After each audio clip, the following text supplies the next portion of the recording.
27 जून 2021 भारत पर ड्रोन हमलों के बाद सिहर उठा भारत। यह भारत पर पहले फ्यूचरिस्टिक ड्रोन हमले की वो कारगर तस्वीरें थी जिसने हिला कर रख दिया भारतीय सेना को। और अब भारत टारगेट पे है आतंकियों के ड्रोन्स की फौज के सामने। लेकिन अब भारत के पास आ चुका है बिल्कुल इजराइल के जैसा ही एक आयरन डोम जैसा एक सिस्टम जिसका नाम रखा गया है इंद्रजाल। जी हाँ, इंद्रजाल। इंद्रजाल भारत के एरोस्पेस में दुश्मनों के द्वारा फायर किए गए किसी भी मिसाइल, किसी भी ड्रोन को तबाह कर सकता है, उसे रोक सकता है ऐसे किसी भी हमले को। तो आइए जानते हैं क्या है इंद्रजाल जो बनेगा भारत का आयरन डोम।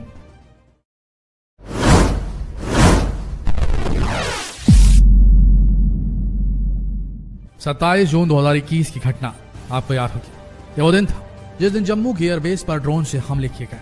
ठीक इसी तरह 27 और 28 जून की दरमियानी रात को सेना ने फिर से आसमान पर उड़ते हुए ड्रोन देखे और समय रहते उन्हें वहीं पर तबाह कर दिया। पिछले कुछ वर्षों में पाकिस्तान की जमीन से जम्मू कश्मीर और पंजाब की सीमाओं पर ड्रोन का इस्तेमाल हथियार, गोला बारूद और ड्रग्स की तस्करी के लिए होता रहा है। लेकिन ऐसा पहली बार है जब भारत के किसी एयरबेस पर ड्रोन से हमला किया गया। और इसी हमले से साफ जाहिर होता है कि भारत को वैसे किसी डिफेंस सिस्टम की जरूरत है जो इस तरह के हमले को मुंहतोड़ जवाब दे सके। सबसे बड़ी बात यह कि भारतीय सेना के पास अब ऐसा डिफेंस सिस्टम बहुत जल्द ही देखने को मिलेगा। लेकिन सबसे बड़ी दिक्कत यह है कि ऐसे किसी डिफेंस सिस्टम को बनाना इतना आसान नहीं। किसी भी ड्रोन को डिटेक्ट करना, उसके बाद उसे मार गिराना, यानी कि एक चिड़िया एक पक्षी के आकार का हो सकता है ड्रोन, उसे डिटेक्ट करना, रडार पे लेना, उसके बाद मार गिराना, ये किसी भी डिफेंस सिस्टम के लिए सबसे मुश्किल काम होता है। इसके लिए बहुत ही ज्यादा कॉम्प्लिकेटेड टेक्नोलॉजी का इस्तेमाल किया जाता है। ऐसा इसलिए क्योंकि ड्रोन का RCS बहुत कम होता है, यानी कि ज्यादा प्लास्टिक बॉडी से बने होते हैं, जिसकी वजह से कोई भी रडार इतनी आसानी से इन्हें डिटेक्ट नहीं कर पाता, प्लास्टिक को डिटेक्ट नहीं कर पाता। अब होता यह कि ड्रोन जो कि ऑटो प्रोग्राम्ड होते हैं, जिनमें पहले से टारगेट के डेटा को फीड कर दिया जाता है और फिर ड्रोन रडार की नजर से बचते हुए टारगेट तक पहुंच जाते हैं और अपना काम कर डालते हैं। और हो सकता है ऐसे किसी ड्रोन में बहुत ज्यादा मात्रा में विस्फोटक एलिमेंट्स हो, जैसे कि पिछली बार हुआ था। इसी तरह के ड्रोन को डिटेक्ट करने के लिए एक अलग तरीके के रडार की जरूरत होती है, या आप ये कह सकते हैं यह बिल्कुल स्पेशल तरीके का रडार होता है जो कम से कम RCS ऑब्जेक्ट को भी बड़ी आसानी से डिटेक्ट कर लेता है। लेकिन यहाँ पर दिक्कत यह है कि इनकी भी एक सीमा होती है, एक रेंज होती है, और अगर गलती से कोई भी ड्रोन इनकी रेंज में आ गया, इनके माया जाल में फंस गया, तो फिर उसे पकड़ा जा सकता है।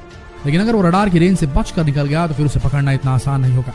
लेकिन मानकर चलिए कि अगर कोई दुश्मन का ड्रोन रडार सिस्टम में फंस गया तो यहाँ पर काम खत्म नहीं होता, चैलेंज इसके बाद शुरू होता है, क्योंकि इन ड्रोन्स को फिर तबाह करना भी जरूरी होता है एक बार ट्रैक करने के बाद। और इसके लिए भी अलग तरीके के वेपन्स का इस्तेमाल किया जाता है, जिसमें से एक तरीके का हथियार है CIWS, जो कि एक कोडिंग बेस्ड वेपन सिस्टम होता है। तो टारगेट पर मल्टीपल राउंड फायर करके उसे मार गिराता है। और इस तरह के और भी कई तरह के मेथड्स हैं, कई तरह के तरीके हैं जिसकी मदद से आसमान में उड़ते हुए अनजाने ड्रोन्स को नीचे गिराया जा सकता है, उन्हें तबाह किया जा सकता है। एक एंटी ड्रोन डिफेंस सिस्टम एक तरह का सुरक्षा कवच तैयार करता है। एक ऐसा सुरक्षा कवच होता है जिसकी रेंज में अगर कोई भी अनजाना ड्रोन आ जाता है तो फिर उसका बचना मुश्किल। और हाल ही में आपने इजराइल और हमास के युद्ध में इस तरह के डिफेंस सिस्टम का नाम जरूर सुना होगा, जो अभी इजराइल के पास, जिसे आयरन डोम कहा जाता है, जो आज के समय पूरी दुनिया का सबसे बेहतरीन डिफेंस सिस्टम माना जाता है। लेकिन इसके साथ सबसे बड़ी दिक्कत यह है कि जब कभी भी इसे किसी दुश्मन की मिसाइल को तबाह करना होता है तो इसका रडार सिस्टम इस मिसाइल को तबाह करने के लिए अपने लॉन्चर से एक मिसाइल छोड़ता है और उसके बाद उस मिसाइल से टकराकर उसे आसमान में ही तबाह कर देता है। लेकिन ये काफी महंगा होता है। दिक्कत यह है कि आयरन डोम जिस मिसाइल का इस्तेमाल दुश्मन की मिसाइल को तबाह करने के लिए करता है, उसकी कीमत लाखों में होती है। और देखा जाए तो अगर किसी 1.5 लाख रुपए के ड्रोन को तबाह करना हो तो उसके लिए 25 से 30 लाख रुपए खर्च करने पड़ेंगे, और ये कहीं से भी मुनासिब नहीं, भारत के परिप्रेक्ष्य में तो बिल्कुल भी नहीं, कोरोना की इस मंदी के दौर में तो बिल्कुल भी नहीं। इसीलिए हमें ऐसे डिफेंस सिस्टम की जरूरत है जो ना ही सिर्फ सस्ता बल्कि वक्त पड़ने पर उसे किसी भी लोकेशन में ले जाकर इस्तेमाल भी किया जा सके। और हाल ही में हुए हमलों को देखते हुए भारत की ऐसी 2 कंपनियां हैं जिन्होंने अपना anti drone defence system Bharat सरकार के सामने प्रेजेंट किया। और ये कंपनियां चाहती हैं कि भारत सरकार इनके इस डिफेंस सिस्टम का इस्तेमाल करके देखे। जिसमें से पहली कंपनी है ग्रीन रोबोटिक्स, जो हैदराबाद की एक स्टार्टअप कंपनी है, और इन्होंने अपना पहला डिफेंस सिस्टम तैयार किया जिसका नाम रखा गया है इंद्रजाल। अपने डिफेंस सिस्टम को लेकर कंपनी ने यह दावा किया है कि इनका ये एंटी डिफेंस सिस्टम किसी भी ड्रोन को बड़ी आसानी से डिटेक्ट करता है, भले ही उसका RCS कम क्यों ना। और इसमें लगे सेंसर एक ऐसा सुरक्षा कवच बनाते हैं जो पूरे 30 स्क्वायर किलोमीटर तक सुरक्षा प्रदान कर सकते हैं। देखा जाए तो इनके दावे सच भी होते नजर आते हैं, क्योंकि ग्रीन रोबोटिक्स का ये डिफेंस सिस्टम 9 से 10 मॉडर्न टेक्नोलॉजीज का इस्तेमाल करता है, जिसमें इस डिफेंस सिस्टम का सबसे पहला इंपॉर्टेंट पार्ट है इसका रडार, जो काफी दूर तक आसमान में एक बीम छोड़ता है और फिर इसमें लगे सेंसर मिलकर 360 डिग्री पर एक डोम तैयार करते हैं, यानी कि एक ऐसा सुरक्षा कवच तैयार करते हैं जिसमें अगर कोई भी ड्रोन फंसा तो फिर उसका बाहर निकलना मुश्किल।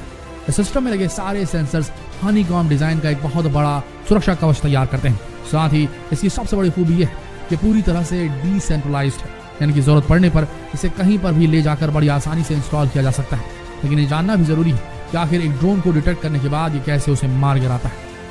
आपको बता दें कि इस डिफेंस सिस्टम के सभी सेंसर AI से कनेक्टेड होते हैं, यानी कि ये सिस्टम आर्टिफिशियल इंटेलिजेंस से लैस है, और जब इनकी रेंज में कोई भी अनजाना ड्रोन आ जाता है तो ये सेंसर उस ड्रोन को खुद ही एनालाइज करने लगते हैं, और उसके बाद जब इन्हें खतरा महसूस होता है तो ये तुरंत पास में रखे लॉन्चर को एक सिग्नल भेजते हैं।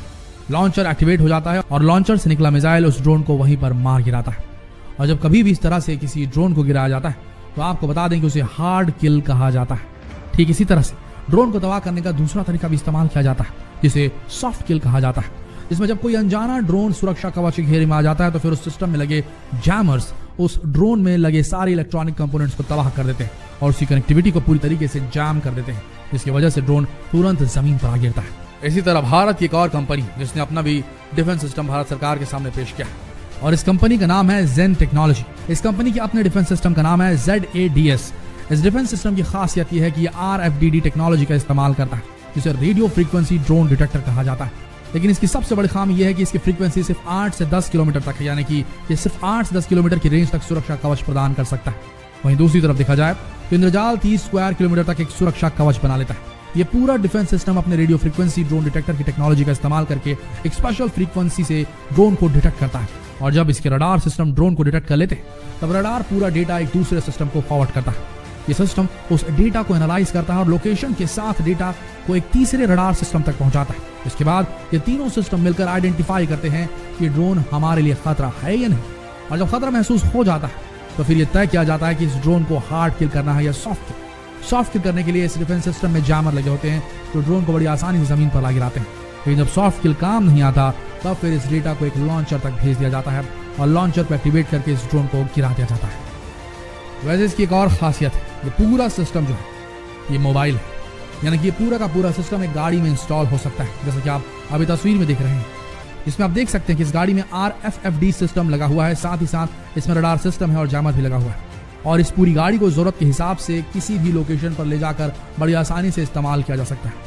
बात करें दोनों सिस्टम्स की तो आपको बता दें कि ये जायंट टेक्नोलॉजी का ये एंटी डिफेंस सिस्टम मैनुअली काम करता है, यानी कि इसमें किसी भी तरह की आर्टिफिशियल इंटेलिजेंस का इस्तेमाल नहीं होता, और इसकी रेंज भी इंद्रजाल के सिस्टम से बहुत कम है। लेकिन आज के हालात को देखा जाए तो ये सिस्टम अभी ऑपरेशनल है, यानी कि इसे तुरंत प्रभाव में इस्तेमाल किया जा सकता है। दूसरी तरफ इंद्रजाल अभी तक एक कॉन्सेप्ट है, लेकिन इसे भी जल्द से जल्द भारतीय सेना में इस्तेमाल किया जा सकता है। दोस्तों, ऐसा पहली बार नहीं है जब भारत के ऊपर कोई हमला हुआ। इतिहास के पन्नों को जब आप खंगालेंगे तब आपको पता चलेगा कि भारत के ऊपर कई बार हमले हुए, लेकिन हर बार दुश्मन को मुंह की खानी पड़ी है। ये ना भूलिए कि नासा में काम करने वाले बहुत से साइंटिस्ट और पेंटागन को बहुत सारी टेक्नोलॉजी बेचने वाले या उनके लिए टेक्नोलॉजी बनाने वाले बहुत सारे साइंटिस्ट भारतीय मूल के हैं। और अगर भारत अपने टैलेंट को सही तरीके से इस्तेमाल करे तो आप देख सकते हैं कि क्या हुआ है। इस तरीके से मंगलयान को एक हॉलीवुड मूवी के बजट पे भेज दिया गया था। अगर ऐसा हुआ तो भारत कभी भी किसी भी तरीके के हमले को निष्क्रिय करने के लिए बेहतरीन टेक्नोलॉजी डेवलप करने में बिल्कुल सक्षम। आशा करते हैं वीडियो आप सबको दिलचस्प और गौरवान्वित करने वाला लगा होगा। तो भारत के गर्व के इस भाव को शेयर करना ना भूलें। जितना हो सके इस वीडियो को शेयर करें फेसबुक पर, व्हाट्सएप पर, यूट्यूब पर, ताकि देश के लोगों को पता चल सके कि भारत कितना सशक्त है। मिलते हैं अगले वीडियो में, तब तक के लिए आप सबका इस वीडियो के अंत तक बने रहने के लिए दिल से धन्यवाद।